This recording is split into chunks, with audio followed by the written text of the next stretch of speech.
현금은 안전이 아니라 위험이 되어가고 있습니다. 지금 같은 국면에서 현금을 오래 들고 있는 행위는 수익을 못 내는 정도가 아니라 구매력을 스스로 깎아먹는 선택이 될 수 있습니다. 화폐 가치가 빠르게 희석되는 시기에는 사람들의 불안이 커지고 그 불안은 결국 실물 자산으로 이동합니다. 역사적으로 그 역할을 가장 꾸준히 해온 자산이 금이었습니다. 금은 어떤 기업의 실적을 믿는 것도 아니고 어느 국가의 정책을 신뢰하는 것도 아닙니다. 통화가 불안정해질수록 신뢰의 기준이 시장 바깥으로 옮겨가는데 그때 가장 먼저 선택받는 것이 금이라는 사실은 수차례 반복되어 왔습니다. 이번 대화의 핵심은 단순히 금을 사라가 아닙니다. 더 본질적인 질문은 이것입니다. 금을 사지 않는다면 이 현금을 무엇으로 분산할 것인가? 지금은 그 질문을 피할수록 리스크가 커지는 구간입니다. 그래서 금과 은을 합쳐 자산의 90%까지 가져가는 사례가 나오고 그 사람은 심지어 남아있는 현금도 금과 은을 더 사기 위한 대기자금으로 봅니다. 물론 이런 비중은 누구에게나 정답이 될 수 없습니다.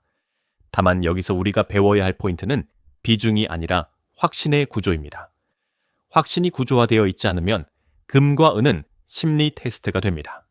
가격이 흔들릴 때마다 공포에 휘둘리고 작은 조정에도 손이 먼저 나갑니다.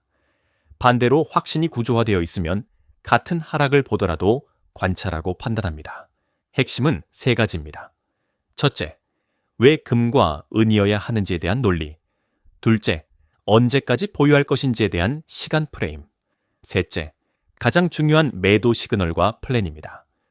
숫자 목표가 아니라 시장이 보내는 신호를 기준으로 움직일 수 있어야 합니다. 이 세 가지가 준비되었을 때만 비중이 의미를 갖습니다.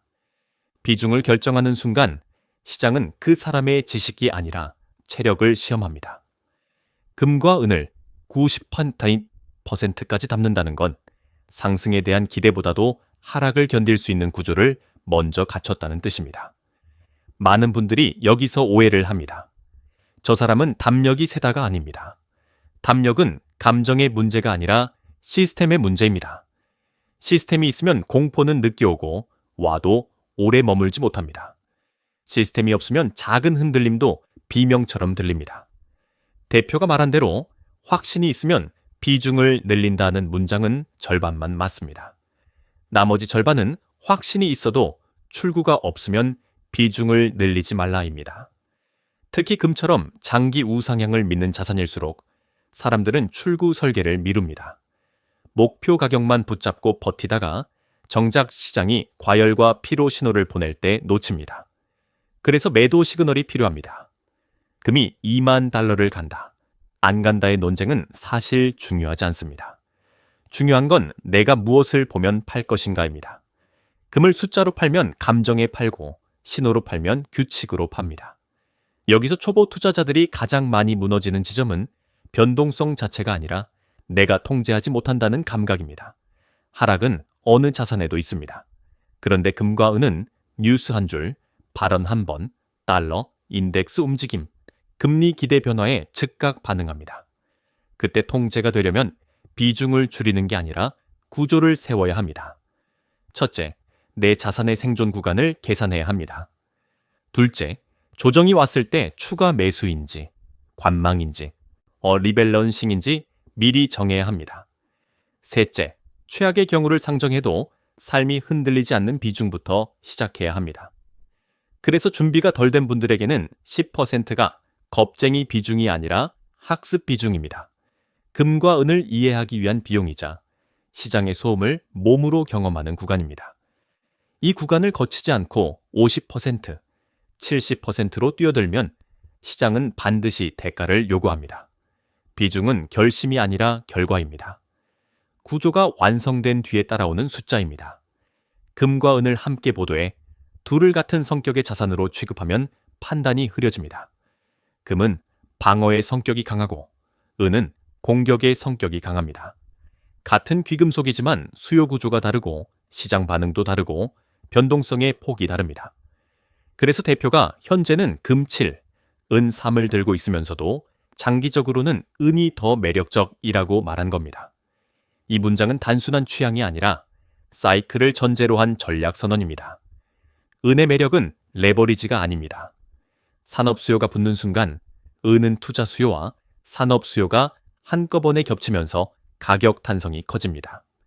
반대로 조정 국면에서는 금보다 훨씬 더 거칠게 흔들립니다. 하루에 5%는 흔하고 10%도 현실입니다. 문제는 가격이 아니라 그 가격을 해석하는 사람의 프레임입니다. 은을 금보다 싼 금으로 보면 조정이 올 때마다 손이 떨립니다. 은을 사이클 중후반에서 폭발하는 자산으로 이해하면 조정은 오히려 포지션을 재배치할 기회가 됩니다. 대표의 핵심 전략은 여기 있습니다. 금에서 은으로 갈아타는 시점을 노린다는 것, 즉 금으로 방어하면서 사이클을 견디고 은의 가격 구조가 매력적으로 바뀌는 구간에 공격 자산으로 이동하는 방식입니다. 다만 이 전략의 전제는 매우 냉정합니다. 첫째, 실물 가격이 선물 가격을 따라오지 않을 때는 기다린다. 둘째, 하락이 한 번 더 나와 실물 프리미엄이 정상화될 때 전환한다. 셋째, 전환은 감정이 아니라 조건 충족으로 실행한다. 여기서 가장 많은 사람이 실수합니다. 떨어졌으니 바꾸자가 아니라 떨어졌고 구조가 바뀌었으니 바꾸자여야 합니다.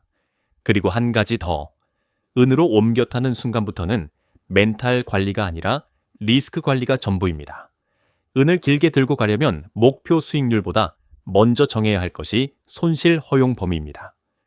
어느 구간에서 추가 매수할지, 어느 구간에서 비중을 줄일지, 그리고 무엇보다 내가 감당 가능한 변동폭이 얼마인지 명확해야 합니다. 은은 확신이 있으면 달콤하지만 확신이 흐리면 잔인합니다. 그래서 금과 은의 비중은 전망이 아니라 체력으로 결정됩니다. 이제 시장의 시선을 가격에서 공급으로 옮겨야 합니다. 특히 은은 가격이 오르기 전에 먼저 흔들리는 지표가 있습니다. 바로 실물 재고와 인도 가능성입니다. 대표가 인도, 런던 같은 시장에서 실물 고갈 이슈를 언급한 이유도 여기에 있습니다. 은은 지난 몇 년 동안 구조적으로 공급이 타이트해졌습니다. 산업 수요는 매년 최고치를 경신하는 방향으로 고정돼 있고 공급은 광산 개발과 투자 부족으로 쉽게 늘기 어렵습니다. 수요가 늘고 공급이 줄어드는 구조는 단기 뉴스가 아니라 고정된 추세입니다. 이때 시장은 처음엔 조용합니다. 그런데 어느 순간부터 가격이 아니라 받을 수 있느냐로 공포가 번집니다. 여기서 중요한 메커니즘이 종이 시장입니다. 대부분의 투자자는 실물을 받지 않습니다. 계약을 사고 팔며 청산합니다. 그래서 시장은 돌아갑니다. 문제는 공급 부족이 심화될 때입니다. 산업 수요는 가격이 몇 배가 되어도 반드시 실물을 받아야 합니다. 제조 라인은 멈출 수 없기 때문입니다. 이때 투자자들 중 일부가 혹시 나도 못 받는 것 아니냐는 트리거를 느끼면 분위기가 바뀝니다. 평소에는 아무도 인도 요청을 하지 않던 시장에서 갑자기 실물 인도 요청이 늘어나는 뱅크런형 움직임이 나옵니다. 그 순간 가격은 논리보다 속도가 빨라집니다. 오르든 내리든 시장이 가장 싫어하는 것은 불확실한 인도입니다. 그래서 은을 보는 사람은 뉴스 헤드라인보다 두 가지를 먼저 봐야 합니다. 첫째, 실물 프리미엄이 어떻게 움직이는가? 실물 가격이 선물 가격을 따라오지 못하면 공급이 막혀 있거나 유통이 비정상이라는 신호일 수 있습니다. 둘째, 재고가 줄어드는 속도와 시장의 반응입니다. 재고가 줄어도 가격이 조용하면 아직 대중의 관심이 붙지 않았다는 뜻입니다. 반대로 재고 이슈가 퍼지기 시작하면 가격은 뒤늦게 폭발합니다. 하지만 여기서도 경고가 있습니다. 공급 부족이 곧바로 오늘부터 급등을 의미하지는 않습니다. 종이 시장의 유동성은 가격을 눌러 착시를 만들기도 합니다. 그러다 어느 날 균열이 드러나면 그때는 속도전이 됩니다. 은 투자는 이 구조를 이해하는 사람에게는 기회지만 이해하지 못한 사람에게는 공포의 롤러코스터가 됩니다. 결국 핵심은 하나입니다. 가격이 아니라 시스템을 보고 숫자가 아니라 인도를 보라. 그래야 은의 파도를 맞는 것이 아니라 타는 쪽으로 갈 수 있습니다. 그렇다면 실제 투자자는 어디에서 금을 사야 할까요? 여기서부터는 수익률보다 구조적 안전이 먼저입니다. 대표가 KRX 금시장을 반복해서 언급한 이유는 단순합니다. 국내에서 접근 가능한 몇 안 되는 실물 커버리지 기반 시장이기 때문입니다. 선물 시장은 계약이 실물보다 훨씬 많이 거래되는 구조입니다. 평소에는 문제가 없습니다. 모두가 청산으로 끝내니까요. 하지만 공급이 타이트해질수록 상대가 약속을 지킬 수 있느냐라는 카운터파티 리스크가 커집니다. 반면 KRX 금시장은 최소한 한국 예탁원 보관 구조를 전제로 운영되기 때문에 일반적인 파생시장과는 결이 다릅니다. 물론 1대1 커버리지 여부는 공개되지 않으니 맹신은 금물입니다. 그럼에도 종이보다 실물 기반에 가까운 구조라는 점이 핵심입니다. 두 번째는 비용과 세금입니다. 금투자에서 많은 분들이 놓치는 것이 바로 이 부분입니다. 매수와 매도, 그리고 과세가 누적되면 수익률을 깎아 먹습니다. 대표가 비교한 것처럼 금통장이나 일부 상품은 매매 스프레드가 크고 과세가 붙을 수 있습니다. ETF는 구조에 따라 비용이 낮지만 과세가 따라올 수 있습니다. KRX 금시장은 거래 비용이 상대적으로 낮고 실물 인출을 하지 않고 매매로 끝내면 세제 측면의 장점이 생길 수 있습니다. 결국 같은 금을 사도 어디에서 샀느냐가 결과를 갈라놓습니다. 금은 장기 자산이기 때문에 연일 퍼센트 차이도 시간이 쌓이면 크게 벌어집니다. 하지만 KRX 금시장에도 함정이 있습니다. 바로 정보 격차와 국내 프리미엄입니다. 국내 수급이 꼬이면 국제 시세 대비 호가가 과하게 벌어질 수 있습니다. 대표가 말한 것처럼 어떤 때는 매수 직후 10%부터 15%까지 손해를 보는 구간도 나옵니다. 이건 금이 나빠서가 아니라 시장이 좁고 참여자들의 이해도가 엇갈리기 때문입니다. 즉, 이 KRX가 늘 정답이 아니라 대부분의 상황에서 효율적이지만 프리미엄이 과열될 때는 대안이 필요하다는 뜻입니다. 프리미엄이 과하게 붙는 구간에서는 오히려 ETF가 유리할 수도 있고 금통장 같은 방식이 덜 불리할 때도 있습니다. 결론은 단순합니다. 금투자는 무엇을 사느냐만큼 어떻게 사느냐가 중요합니다. 지금처럼 화폐 가치가 흔들리는 시대일수록 투자자는 가격 예측보다 구조를 먼저 세워야 합니다. 비용, 과세, 유동성, 프리미엄, 그리고 카운터파티 리스크. 이 5가지를 체크하지 않으면 금을 사면서도 금의 장점을 스스로 지워버리게 됩니다. 많은 분들이 실물로 사면 끝이라고 착각하는 지점을 짚어야 합니다. 실물 투자는 수익률의 문제가 아니라 신뢰와 검증의 문제입니다. 대표가 나는 음모론자라서 내가 들고 있어야 한다 라고 말한 대목은 과장이 아닙니다. 실물을 들고 있는 순간 카운터파티 리스크는 줄어들 수 있지만 대신 가짜와 보관이라는 새로운 리스크가 바로 올라옵니다. 특히 요즘 시장에서 가장 위험한 건 초보자들이 상상하는 단순한 도금 사기가 아니라 텅스텐입니다. 텅스텐은 금과 밀도가 거의 비슷합니다. 즉, 무게를 재도 눈으로 봐도 심지어 경험 많은 금방 사장님도 겉모습만으로는 구분이 어렵습니다. 여기서 더 치명적인 점은 검사 방식의 한계입니다. 많은 곳에서 간이 감정으로 사용하는 XRF 검사는 표면을 중심으로 성분을 읽습니다. 겉을 두껍게 금으로 도금하고 내부를 텅스텐으로 채우면 장비가 깊이까지 못 들어가 정상으로 나올 위험이 있습니다. 결국 개인이 개인을 만나 거래하는 방식에서 내가 조심하면 된다는 말은 더 이상 통하지 않습니다. 조심은 심리의 장치고 검증은 기술의 장치입니다. 기술이 없으면 조심은 무력해집니다. 그래서 실물 거래를 하려면 기준이 바뀌어야 합니다. 첫째, 거래 상대가 아니라 검증 경로를 믿어야 합니다. 중개 거래나 신뢰 가능한 업체, 감정 설비를 갖춘 채널을 통하지 않으면 싸게 샀다는 확신이 오히려 독이 될 수 있습니다. 둘째, 초보자처럼 보이는 순간 가격이 불리해질 수도 있다는 현실을 인정해야 합니다. 대표가 말한 발품은 단순한 절약이 아니라 시장 가격대를 내 몸으로 파악해 정보 격차를 줄이는 과정입니다. 특히 한 양짜리 덩어리금 얼마예요 같은 질문은 가공비가 낮은 기준 가격을 확인하는 데 유리합니다. 이 한 문장으로 상대는 당신을 더 이상 아무것도 모르는 손님으로 보기 어렵습니다. 마지막은 보관입니다. 실물은 작고 조용합니다. 1억 원어치 금도 크기가 작습니다. 그 작은 물건이 곧바로 생활 불안이 될 수도 있고 반대로 정신적 안정이 될 수도 있습니다. 금고, 은행 대여 금고, 개인이 확보한 안전 공간, 어떤 방식이든 핵심은 하나입니다. 내가 잠을 잘 수 있는 선택인가?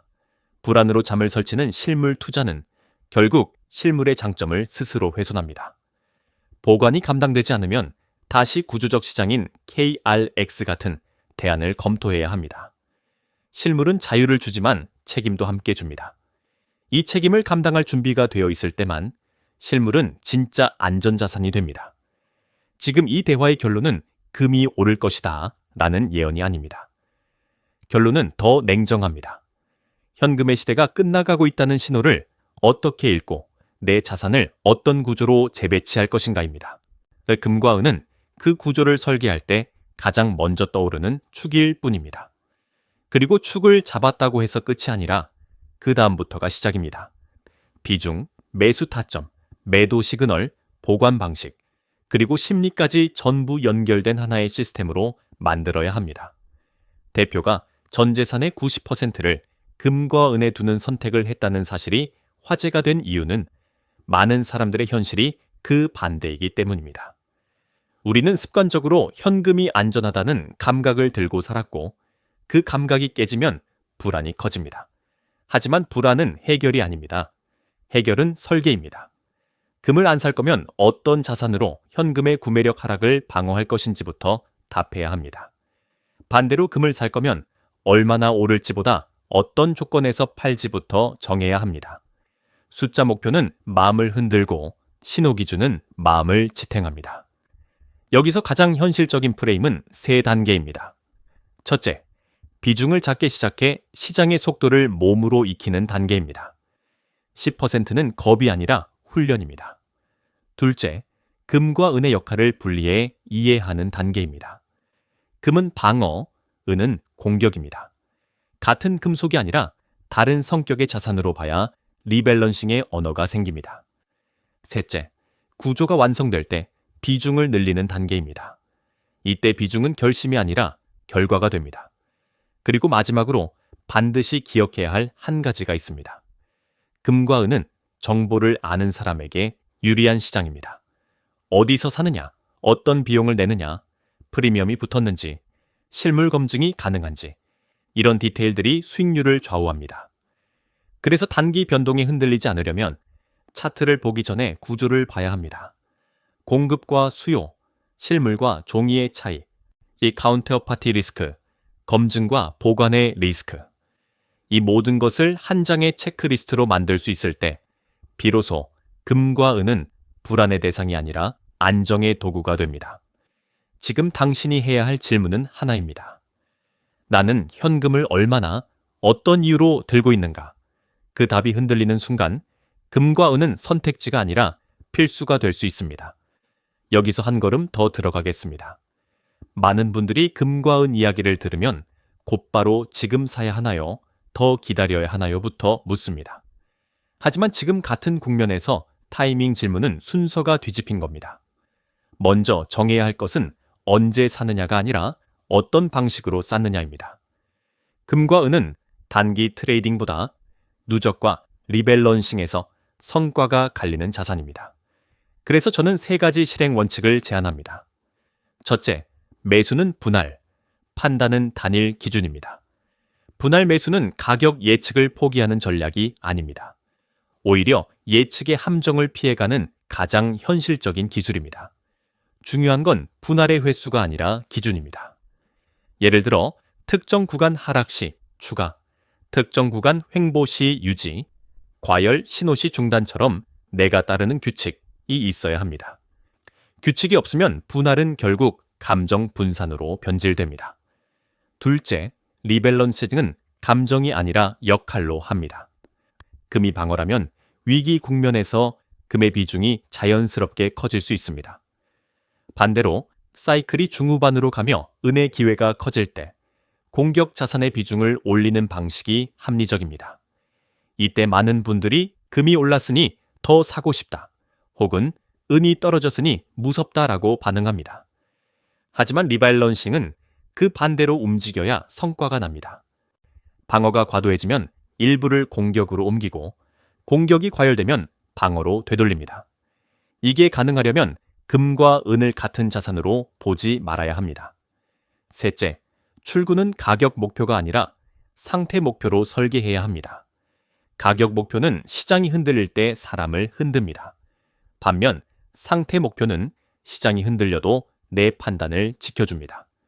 예를 들어 실물 프리미엄이 비정상적으로 확대되고 투기성 거래가 급증하며 과열 신호가 동시에 나타날 때 일부 차익 실현 같은 방식입니다. 이렇게 출구를 상태로 정의하면 2만 달러라는 숫자에 매달리지 않아도 됩니다. 시장이 더 이상 같은 시장이 아니게 되는 순간을 포착하는 겁니다. 금과 은 투자는 단순합니다. 방향을 맞추는 게임이 아니라 구조를 지키는 게임입니다. 현금을 줄인 만큼 마음이 편해지는 사람이 있는가 하면 비중을 늘린 만큼 더 불안해지는 사람도 있습니다.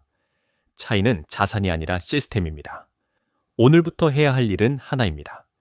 내 기준을 한 장으로 적어두는 것, 그리고 그 기준을 지키는 연습을 시작하는 것. 그 연습이 끝나면 금과 은은 더 이상 두려운 자산이 아니라 내 편이 됩니다. 이 콘텐츠의 메시지를 한 문장으로 압축하면 이렇습니다. 현금의 위험을 인정하는 순간부터 자산 배분은 선택이 아니라 생존 전략이 된다. 그리고 그 생존 전략의 중심에 금과 은이 있다는 것이 오늘 대화의 결론입니다. 다만 중요한 전제가 있습니다. 금과 은은 좋은 자산이지만 동시에 쉬운 자산은 아닙니다. 쉬운 자산은 정보를 몰라도 돈이 벌리는 것처럼 보이지만 금과 은은 정보 격차가 수익률을 바로 갈라놓습니다. 그래서 저는 여러분에게 두 가지 체크리스트를 남기고 끝내고 싶습니다. 첫째는 구조 체크리스트입니다. 나는 왜 금과 은을 사는가? 보유 기간은 어디까지인가? 매도 시그널은 무엇인가? 최악의 경우 손절 혹은 방어 플랜은 무엇인가? 이 네 가지 질문에 답이 없으면 비중은 10%여도 위험합니다. 답이 있으면 비중이 30%여도 흔들림이 줄어듭니다. 시장은 숫자를 시험하지 않습니다. 준비를 시험합니다. 둘째는 채널 체크리스트입니다. 어디에서 살 것인가? 비용과 과세는 어떤가? 프리미엄이 비정상적으로 붙어 있는가? 실물이라면 검증이 가능한가? 보관은 내가 감당할 수 있는가? 특히 실물 거래는 싸게 샀다가 핵심이 아닙니다. 정품을 샀다가 핵심입니다. 텅스텐 같은 고도화된 가짜가 등장한 지금 개인 간 직거래에서 스스로를 완벽하게 지키는 것은 사실상 불가능에 가깝습니다. 검증 경로가 없으면 싸게 산 금은 결국 가장 비싼 금이 됩니다. 그리고 보관이 불안하면 실물은 안전자산이 아니라 불안자산으로 바뀝니다. 그때는 다시 구조적 시장, 즉 실물 기반이 비교적 명확한 거래 구조를 활용하는 게 더 합리적일 수 있습니다. 지금은 금이 오를까요를 묻는 시대가 아니라 내 현금을 어떻게 분산할까요를 묻는 시대입니다. 금을 사든 안 사든 그 질문에서 도망치면 리스크가 커집니다. 반대로 그 질문에 답을 만들면 시장이 흔들려도 내 마음은 흔들리지 않습니다. 결국 투자에서 가장 비싼 비용은 수수료가 아니라 불안입니다. 금과 은은 그 불안을 없애주는 도구가 될 수도 있고 불안을 증폭시키는 덫이 될 수도 있습니다. 차이는 하나입니다. 당신에게 시스템이 있느냐 없느냐,